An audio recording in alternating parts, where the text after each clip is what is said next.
Sorry there. I just got cut off from a phone call. That's what happens when you record video from an iPhone.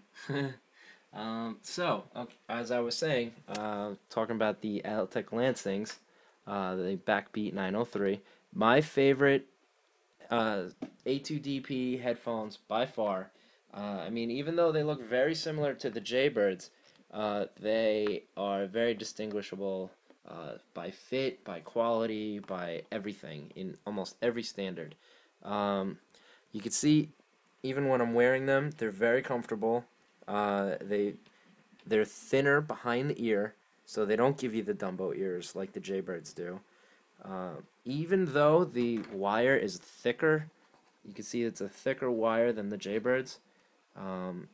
This is actually very loose and very floppy, but it's very comfortable. I thought I would have an issue with that, but I don't, and I love them. Like I said before, the Altec Lansings do have a bass boost feature. However, when you enable the bass boost feature, any low-end bass, low-end sound comes out distorted. So I don't use the bass boost feature. I just turn it off. But even with the bass boost feature turned off, it still has much better bass than the Jaybirds, much better bass than the Sonys. Nowhere near as good as the bass on the Motorola's, but I can't deal with trying to wear these things and the signal cutting out because of the Bluetooth. Regardless, these sound awesome. The bass could be a little better. Bass could be a lot better, but it's still great. I listen to music all the time. I'm somewhat of an audiophile. If I'm pretty satisfied with the bass on these, then I don't think it's a problem. I could still listen to it on treble booster, and I could still hear the bass hitting. So that's pretty much it. Also, what I found is that the Bluetooth antenna on the Altec Lansings are built into the left ear. The Bluetooth antenna built into the Jaybirds are built into the right ear. And the Bluetooth is built on the Motorola's, the Bluetooth antenna is built in the back. So for that to take into consideration, if you're going to hold your phone or your music player, whatever you're going to use these with, in your front right pocket, then you're definitely going to have an issue with the Bluetooth antenna being in the back on the Motorola's, because that means that your body is going to be in the way of the signal between the antenna for the Motorola's and the phone being in your front pocket. So for these, the only way to get good signal is to keep your phone in your back pocket. And for me, even being in the city, walking around the city, crossing the street, when you're crossing the street, that's the biggest test, because you don't have any walls next to you. You don't have a wall that the signal can bounce off of. So that's the biggest test for Bluetooth signal. And almost every time I cross the street in front of Penn Station, there's no walls, there's nothing. These will cut out. These will cut out. These will cut out. These almost never cut out. The only thing is that I like to keep my phone in my front right pocket.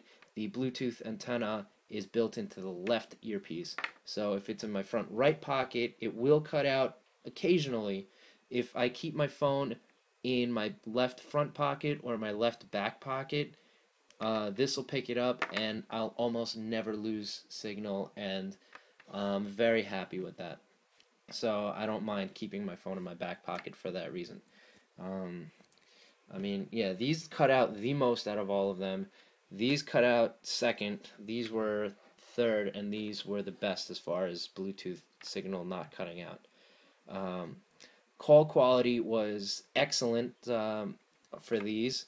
As far as the buttons on all of these, I guess the Motorola's one of my favorite, just because the buttons are right where you would expect them to be, over there. Buttons on the Jaybirds were horrible, because like I said before, they're like little dimples. Let me see if I can show you. Yeah, see those little dimples? Those are the buttons, and you gotta basically press them with your thumbnail. The buttons on these are actually pretty decent. It's the play pause button is right here. The drop call and redial button, that's this one. You also use this button and you hold it down to activate the bass boost feature. And for volume, there's a little joystick thing over here. You basically you slide it one way or the other to change the volume, and that's also the next track and previous track joystick. You just have to hold it in the direction, which is actually pretty decent. Now, like I said, I'm a big fan of the earbuds that go in your ears. I got small ears, so it's hard for me to find headphones that fit my ears right. Like the Sony earbuds or the Bose earbuds, those fit like a glove. But I'm looking for Bluetooth stereo. So these kind of have the ear gel. It goes in your ear canals, like sort of. It's not perfect, but it's definitely better than any alternative that I have out here now. Like these, these also kind of try to do the same thing, but they fall a little bit short. And these are the worst earbuds. I mean, this is what they call a small. I mean, you can just look at the comparison here.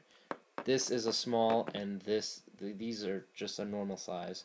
But this is what they call a small, and that's not anything like the earbuds in the Sonys. They don't go in your ear, they go like right outside your ear.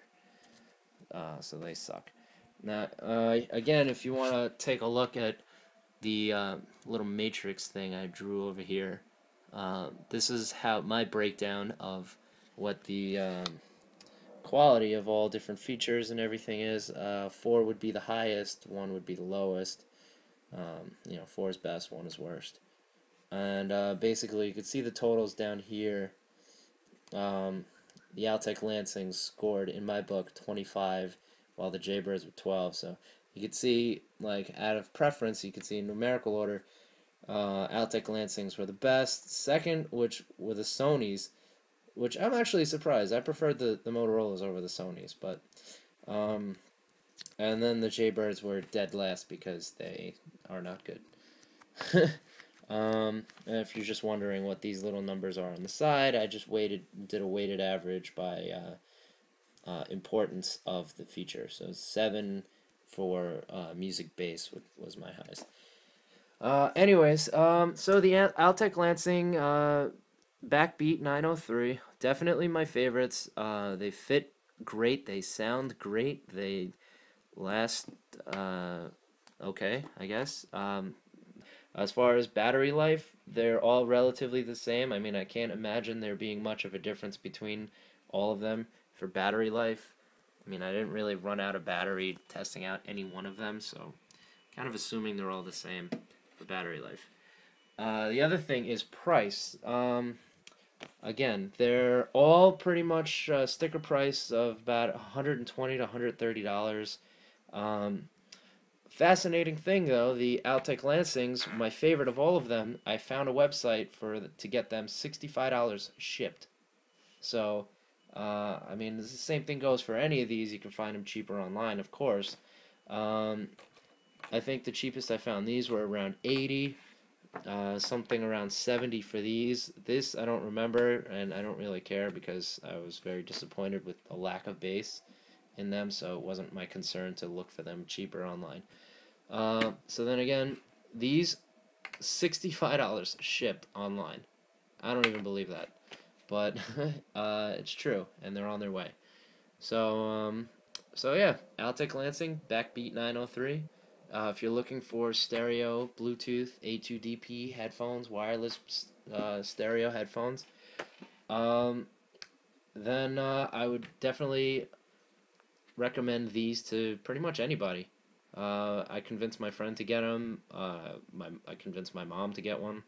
So that's it. I hope you enjoyed my review. Apologize for the shaky camera. I'm sure it's a little shaky.